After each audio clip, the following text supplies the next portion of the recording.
Welcome to the Relaunch Your Career podcast. I am your host, Leah Lambert, career and interview coach and founder of Relaunch Me, where we help you find the work that you were meant to do. Hello, everyone, and welcome to the Relaunch Your Career podcast. I just wanted to say thank you to everyone who has emailed me with feedback on some of our recent episodes. It's just been great to hear your feedback and great to know that people are also finding these episodes useful. So if you do have any questions or ideas for new episodes, that will save me coming up with them. I'd love to hear from you, and you can email me directly at leah@relaunchme.com.au.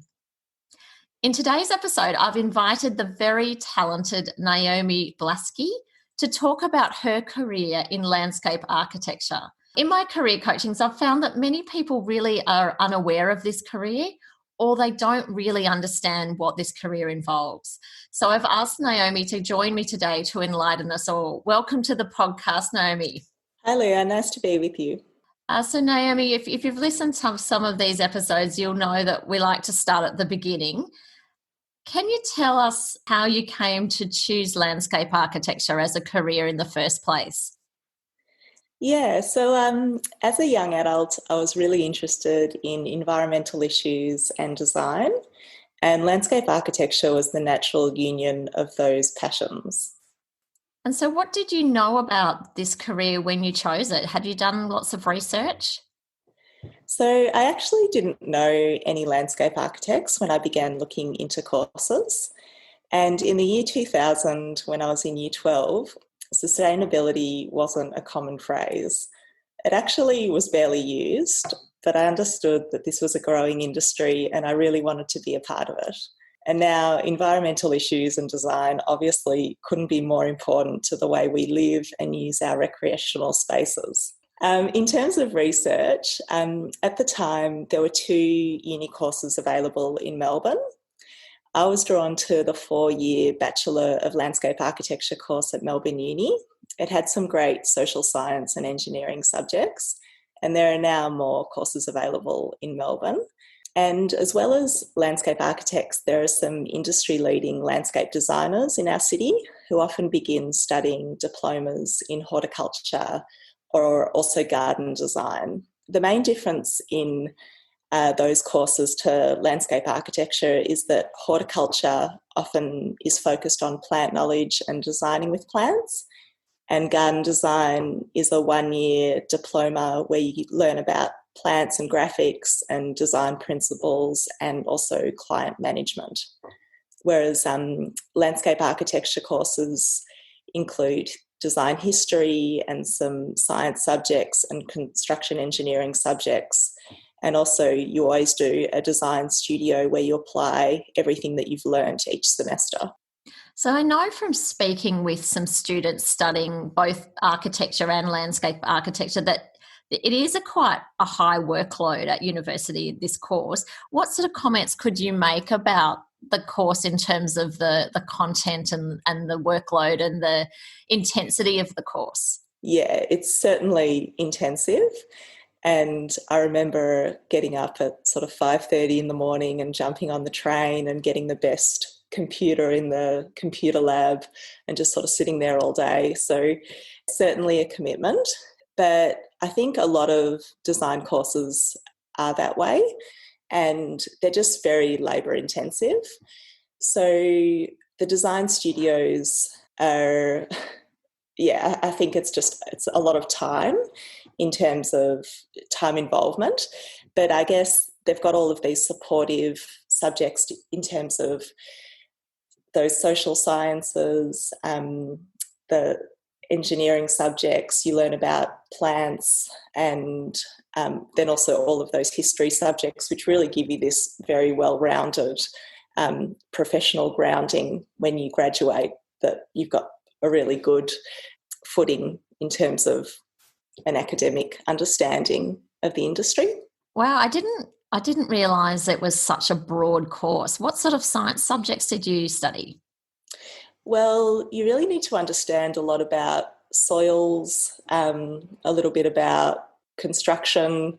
You need to understand about water, a little bit about surveying. So as a landscape architect, you draw a lot on different industries, and you need to know a little bit about all of these industries that you're going to be engaging with. And they're often consultants that you draw into your projects. And although you don't need to know everything, you need to know enough to engage with all of these professionals. So this is what you're tapping into in the course. Right, so you finished your 4-year degree at Melbourne Uni. So I assume there were a number of different pathways that you could have pursued after completing your study. Can you tell us about what your options were on completion of your degree? Yeah, so after studying, I was very keen to get to work. With regards to the career pathway that I chose, I opted to move into private practice, which is a commercial company. I got a job with a mid-sized firm that specialises in environmental design, and I worked there in a graduate role for 2 years.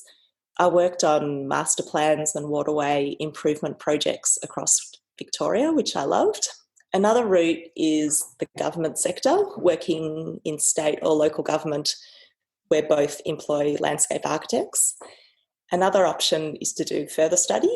So a lot of landscape architects do postgraduate degrees in urban design or architecture or planning or construction management, and that can be a real benefit later in your career. So those are some of the pathway options, or there are many more. You can start your own business, or you could do. You could go into teaching. There's lots of pathway options. And so quite a few of your colleagues would have gone on and done postgrad straight from finishing the bachelor? It's interesting. I started studying with 30. There were 30 in my course. The year that I graduated, which was 2005, I graduated with 4 from my original course. We definitely fragmented off into lots of different pathways.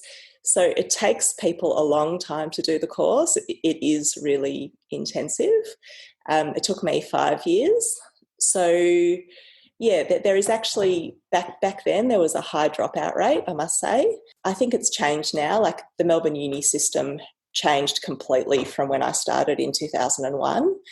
But they introduced the Melbourne model, which is different. Yeah, but people did go straight into additional study. But to be honest, a lot of people do need a break from that type of course and are keen to get into the workforce. And would you say that it helps to have some drawing skills if you're going to study landscape architecture? Yes, so I personally didn't have drawing skills. I hadn't done any formal art or anything like that from high school. The school that I went to wasn't particularly design focused. It was more of an academic type school. But it definitely helps because those first design subjects you're thrown in, and it would definitely be of benefit to have some graphic skills to begin with. But I picked them up along the way, and in the industry you're drawing every day. But I always say that I can draw to communicate ideas, and that's what you need to be able to do. You're just constantly drawing to explain to your clients what your intention of design is. And designers who can draw to beautiful illustrative effect. I'm not personally one of those designers, but it's never held me back. It's I can draw to communicate. Yeah, so you sketch the drawing to communicate the idea, but then a lot of the drawing's obviously done by computers, the computer aided drafting. Is that correct? Yeah, so that's what CAD stands for. Yeah. But I guess to be able to draw in a computer, you need to understand what drawing is.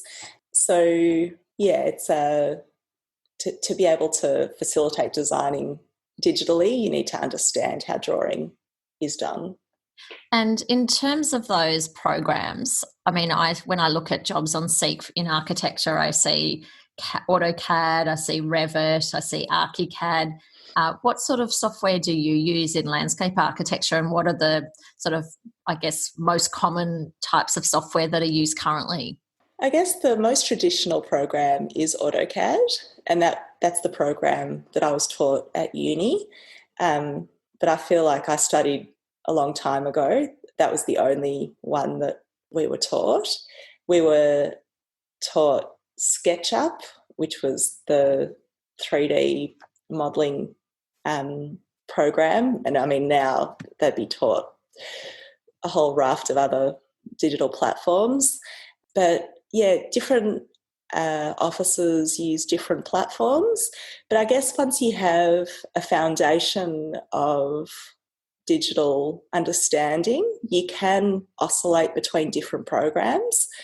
You get very quick at just a digital understanding, and it just becomes the way you think. I mean, I'm in my mid to late 30s, and I'm not that young, but you still, you just spend so much time on computers as a landscape architect that, it just becomes very much what you do. And I guess that's one misconception with landscape architecture. People think you're on site all day working with your hands, and it's not quite like that. You spend a lot of time on the phone, in meetings, and on a computer. I think that's the misconception. I think a lot of people, when I talk about landscape architecture, they think you're going to be outdoors, and often they're people who would like to work outdoors, and they select that as something they would like to do, and they're a little bit disappointed when I tell them it's actually an office job. It's very similar to architecture. It's there are times spent in meetings and outdoors nutting things out, but it is very computer based. So what percentage of your week would you say would have been indoors versus outdoors, just to give us an idea? It just depends on what's happening. There are meetings can be long. There are days where you can easily spend 2 hours on site, standing in the sun.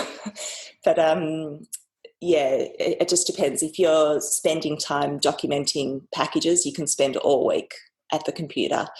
But it also depends what level, I guess, you are.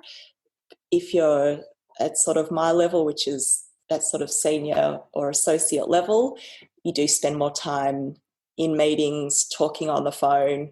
Whereas if you're more of a junior level, you'll spend most of your time documenting and doing sort of designing work, which is more computer-based work. Yeah, that makes perfect sense. Something I probably should have asked you at the beginning, Naomi, for the purposes of for people who perhaps don't know much about this area. Can you explain what a landscape architect actually does? Because again, that's quite confusing, I guess, with landscape design and landscape gardening. Yeah, it's the classic party question. So people say to me, "Oh, what do you do?" "I'm a landscape architect." And they look at me a bit blankly. But look, it really is the description of the two phrases. So a landscape architect, put simply, is the design of outdoor spaces. And I guess the projects can extend in scale from gardens to parks, schools, coastal frontages, freeways, and any other outdoor space. Landscape architecture is the design of all of the elements in those spaces and supporting the ecologies in those environments. So it's a very important job, and it's sort of never been in people's awareness more than in 2020. Yeah, that's right. And you've now worked in a number of different areas. So you've worked in residential, you've worked in commercial, and you've also done some work in public spaces. Can you tell us a little bit about, the different types of environments you'd be working in these different areas? Yeah, so the main difference in those different types of projects, it's just a difference in scale, which then is a difference in complexity. So a residential garden for a new home would take, say, 6 months to complete, or it can take a couple of years. I worked on one house that took 5 years to complete, and it's just a difference in programming factors. The work for a new garden normally begins with a design based on a client brief and budget, which then gets approved and costed and then moves on to construction, which is a loose guide. Whereas public work has the complexity of stakeholder groups, such as community and cultural groups or councils and government agencies. And you typically get engaged to complete a design phase, and then there'd be consultation phases with those stakeholder groups, which gets worked into your program. And those stakeholder group discussions can be really interesting because you're engaging with different sectors of the community, and their input is really critical in understanding a site and the needs of the future users.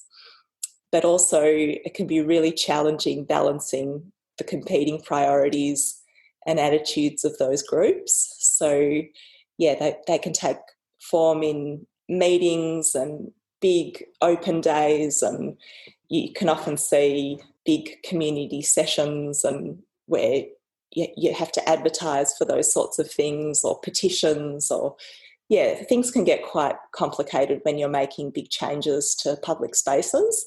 So it's a really dynamic industry where every site's completely different, and it challenges you in new ways, each project. When you were working on that type of project, Naomi, would you, like the landscape architects themselves, would be potentially out talking with the community, listening to concerns, is that right? Yeah, so the landscape architect will often act on behalf of the council and will run those community consultation sessions, and they'll gather all of the data and the feedback and they'll present it back to the council, and they'll collate all of the feedback and they'll prioritise everything, and they'll say that this is important and this is less important, and then that will all get fed back into the concept design for the new work. And so there's also, you can go to TAFE and do a diploma in landscape design. Are you able to explain the difference in the type of work that a landscape designer would do versus a landscape architect? It's tricky to differentiate the types. I think a landscape designer could bid for certain jobs. It's hard to know what may be suitable or unsuitable. So definitely gardens and small parks and things would you definitely be able to go for. But things like large schools or universities or big parks, I think would only be open to landscape architects. Yeah, so it sort of maybe depend on the budget almost, the size of the budget. Yeah, it could be budget driven, or might be the amount of consultation.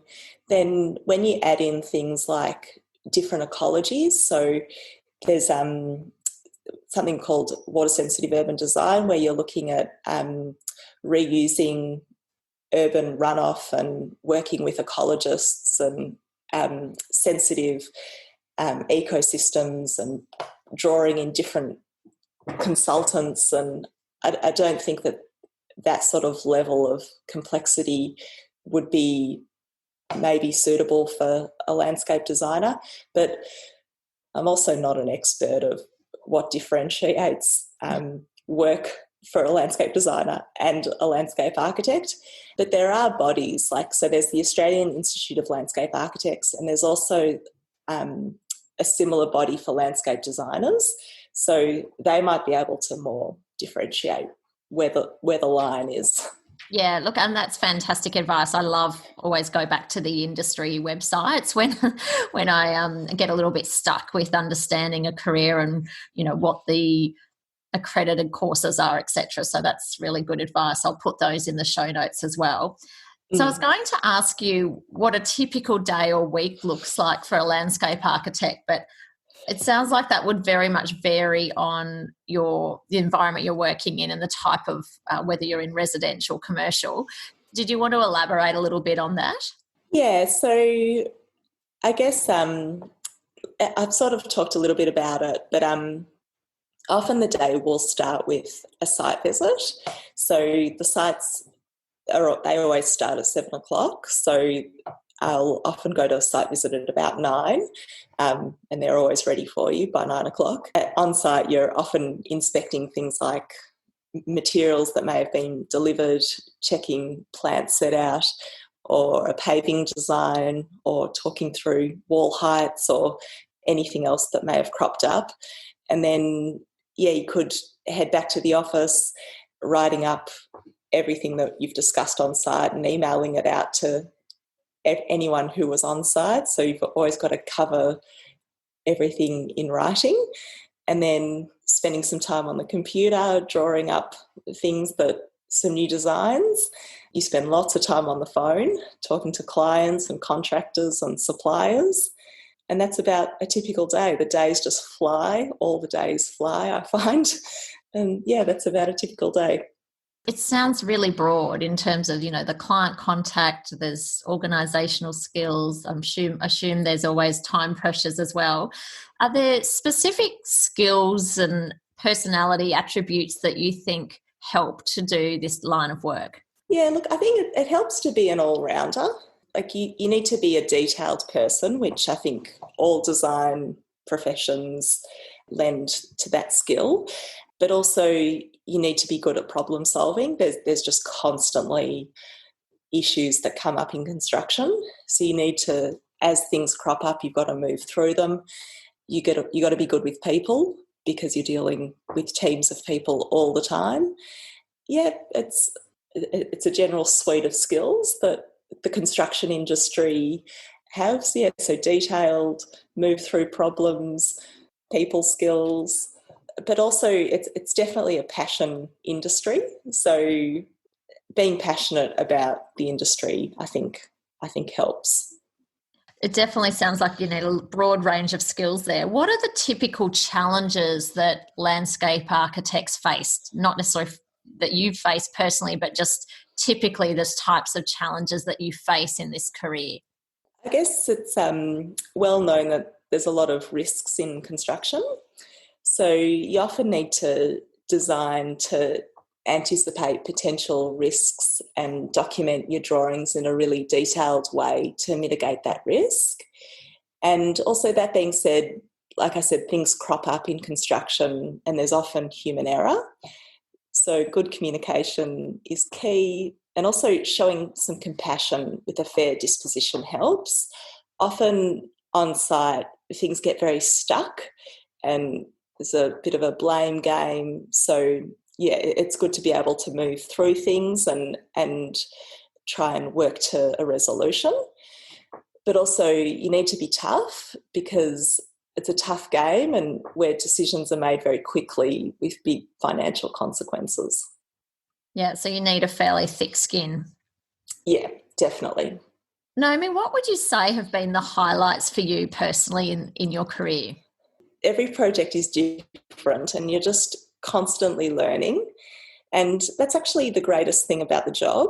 It's witnessing your capacity to learn and develop as a designer and a professional. And I think that's really fulfilling, just seeing that personal growth. And I've had a look at you've been running your own business for 7 years, and I've seen some of your work on your website, which is just absolutely stunning. What have you learned most about yourself running your own business during the last 7 years? Having my own business has definitely shone a light on some of my strengths and weaknesses, which I won't go into here. But you have to become really self-reliant and resilient without the infrastructure of a complex support team to draw on.